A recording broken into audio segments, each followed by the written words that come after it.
मगध राज्य की राजकुमारी सुमेधा को हर रात एक विचित्र सपना आता। सपने में एक विशाल सुनहरा सर्प उसके पास आता और प्रेम भरी बातें करता।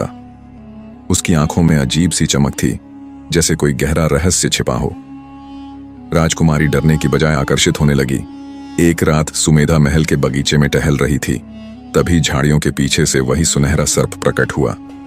वह घबराई, लेकिन सर्प की आंखों में एक अजीब सा अपनापन था।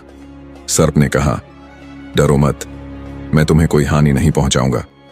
उसकी आवाज किसी युवक जैसी थी। रात दर रात सर्प और राजकुमारी की बातें बढ़ने लगीं।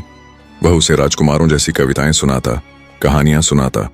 सुमेधा महसूस करने लगी कि यह कोई साधारण सर्प नहीं है। उसने पूछा, तुम कौन हो? सर्प चुप रहा, फिर बोला, सही समय पर सब जान जाओगी। समय के साथ सुमेधा का हृदय सर्प के प्रति कोमल होने लगा।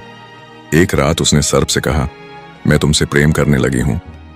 सर्प कुछ पल चुप रहा, फिर उदास स्वर में बोला, मेरी सच्चाई जानकर तुम भयभीत हो जाओगी।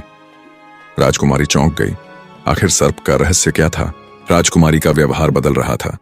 वह हर रात बगीचे में अकेली जाती। महल के सेवकों ने यह बात राजा तक पहुंचा दी।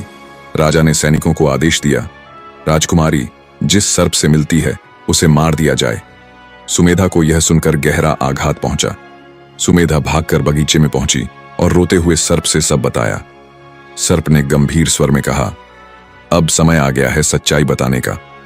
तभी उसका शरीर सुनहरी रोशनी से चमकने लगा और वह धीरे धीरे एक सुंदर राजकुमार में बदलने लगा। सुमेधा की आंखें आश्चर्य से फैल गईं। राजकुमार ने कहा, मैं वासुकी वंश का उत्तराधिकारी हूं। एक आर्ष के श्राप के कारण मुझे सर्प बनना पड़ा।